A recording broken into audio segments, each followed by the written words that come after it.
Relevansi hadis tentang metode-metode pembelajaran dalam pendidikan Rasulullah SAW terhadap pendidikan di era sekarang.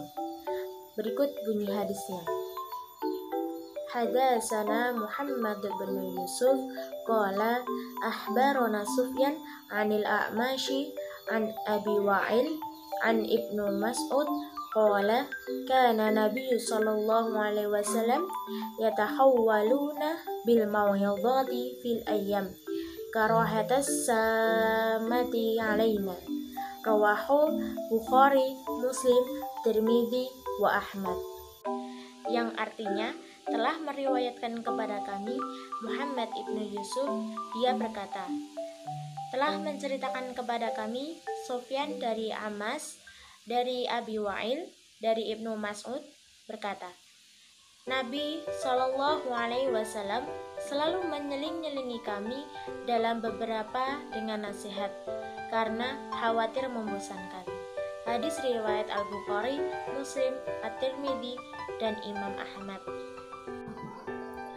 Hadis tadi menjelaskan kepada kita semua bahwasanya Rasulullah SAW selalu menyelingi dengan nasihat atau dalam bentuk lain ketika beliau sedang memberikan ilmu atau sedang berdakwah ajaran agama Islam. Hal tersebut dilakukan karena jika tidak menggunakan selingan, maka dikhawatirkan audiens akan cepat bosan dengan apa yang disampaikan Rasulullah SAW. Rasulullah SAW telah banyak menggunakan metode-metode pembelajaran ketika beliau sedang berdakwah. Metode merupakan alat yang digunakan untuk mencapai suatu tujuan pendidikan. Sejak dulu, Rasulullah SAW telah menggunakan metode-metode pembelajaran dalam pendidikannya, yang diantaranya metode dialog, metode ceramah, metode tanya jawab, metode diskusi, metode pemecahan masalah, metode situasional dan kondisional, metode perintah, nasihat, pembiasaan, hukuman dan ganjaran, kemudian metode demonstrasi, metode bermain peran, dan masih banyak lagi.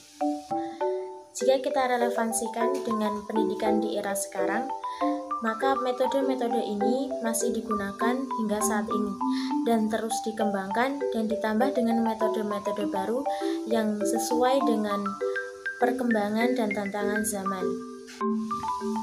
Metode pembelajaran ini sangat penting untuk diterapkan dalam proses belajar mengajar, karena dengan metode pembelajaran ini, pembelajaran akan lebih mudah untuk dipahami peserta didik, dan suasana pembelajaran pun akan berbeda, menjadi lebih menyenangkan dan lebih asyik untuk para peserta didik. Hingga saat ini, masih banyak metode yang dahulu diterapkan oleh Rasulullah SAW masih diterapkan dalam pendidikan di era sekarang, seperti metode diskusi, metode ceramah, demonstrasi, bermain peran, memberikan tauladan yang sampai saat ini masih digunakan. Penerapan suatu metode pembelajaran dapat dikatakan efektif jika dalam menerapkan metode tersebut sesuai dengan kebutuhan materi pembelajaran dan harus disesuaikan dengan situasi dan kondisi peserta didik. Misalnya, dalam pembelajaran materi tata cara berwudu, maka dalam pembelajaran ini metode yang cocok digunakan yaitu metode demonstrasi atau memperagakan langsung. Jadi guru memperagakan bagaimana cara berwudu yang benar, kemudian siswa mempraktekkan seperti apa yang diperagakan oleh guru.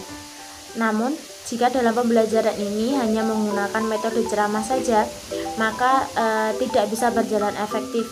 Guru juga tidak bisa menilai apakah seorang siswa itu sudah mengerti dan paham tentang tata cara berwudu yang baik, dan tidak bisa menilai siswa mana yang bisa melakukan wudu dengan baik dan siswa mana yang masih kurang dalam melakukan berwudu.